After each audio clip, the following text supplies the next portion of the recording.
It's now pretty much late 2020, just a few months removed from 2 years since Battlefield 5 had its tumultuous release, and you can grab it via EA Access, which now seemingly is known as EA Play, confusingly, or Origin Access for no additional cost if you're subscribed to either of those paid-for services. It also goes for really cheap via online deals, CD keys, bargain bins, and all sorts due to its age and somewhat lack of success. It actually got a reduced price within weeks of release due to it coming out in a fairly poor state and being surrounded by a lot of bad publicity. But we are a long way removed from that now. Much time has passed, many updates have been received, and the game is, in terms of content, now complete. DICE have finalized this game early, and this is it in its final form, which may upset many existing players, but it does mean that a lot has changed since it was released when many players decided not to give it a try. So today I'm going to try to help you to decide if Battlefield 5 is worth your time in 2020. Some will decide yes and some no. Let me know in the comments below and let's dive in. This is Battlefield 5.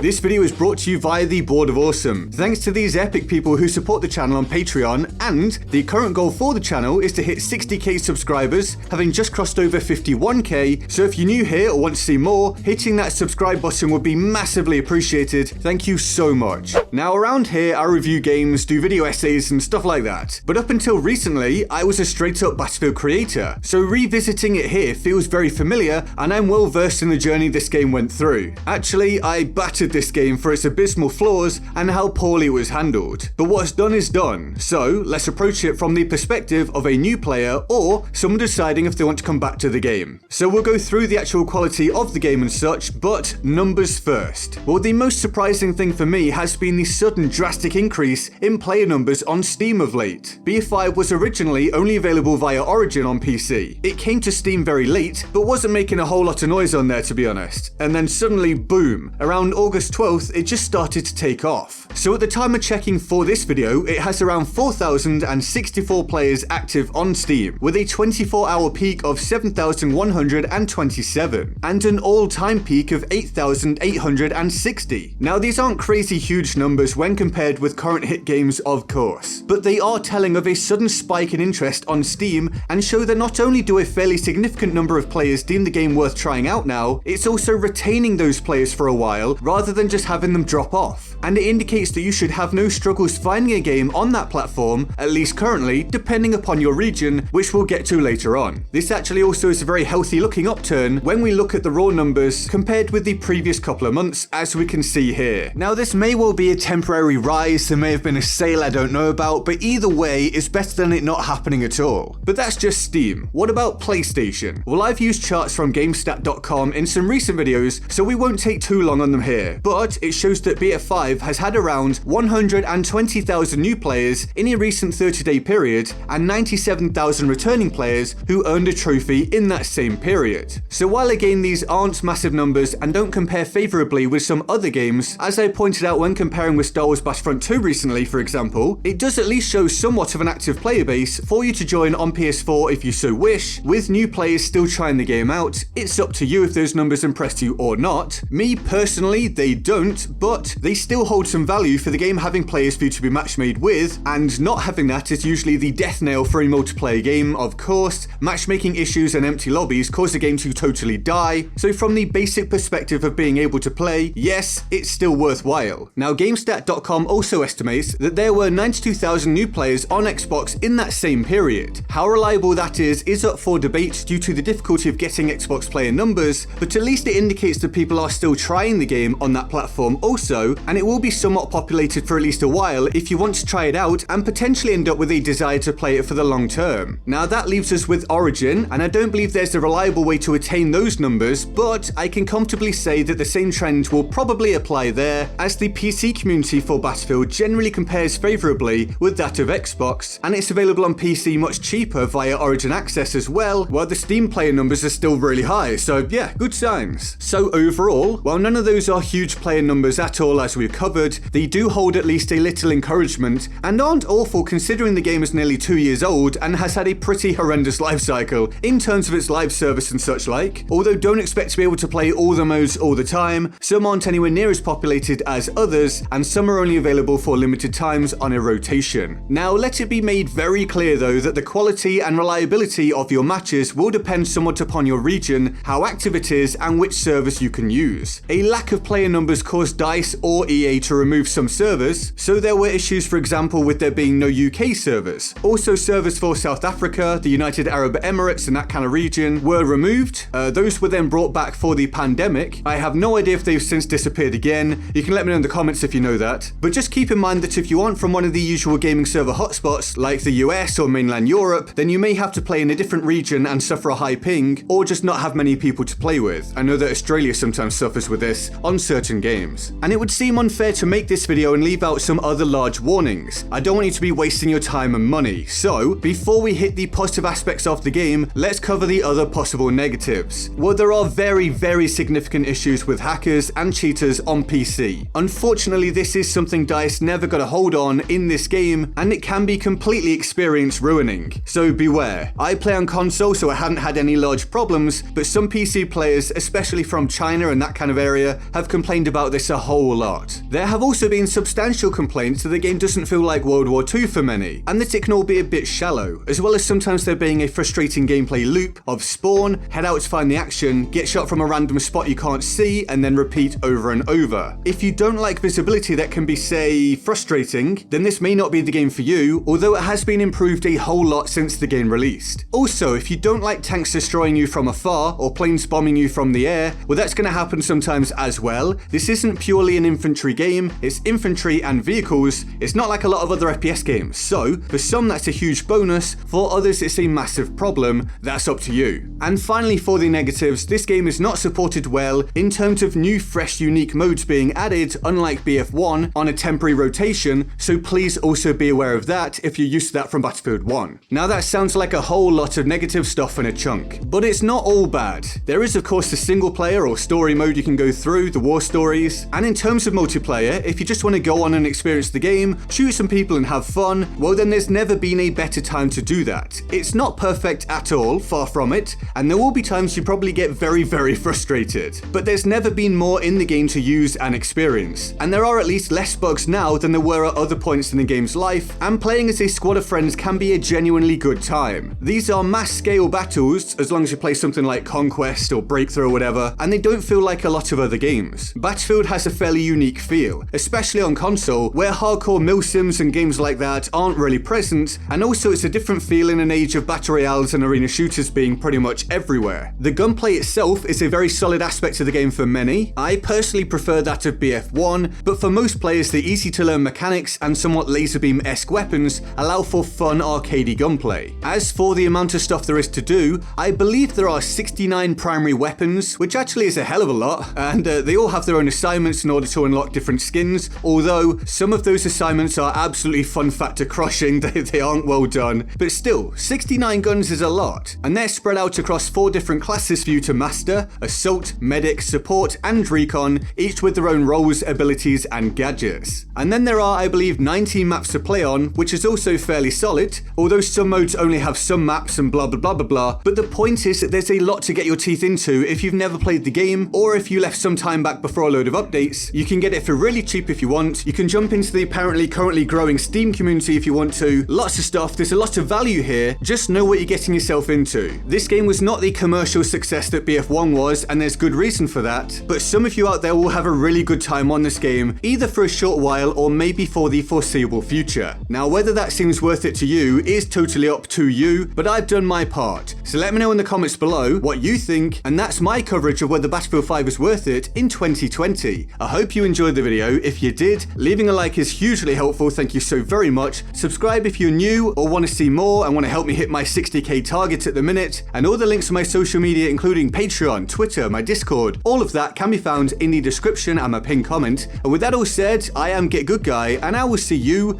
next time. Laters. Are you bored of the standard battle royale, formulaic, often slow for long periods, punishment heavy for those that actually want to play in an expansive manner? Well, a new option has hit the market.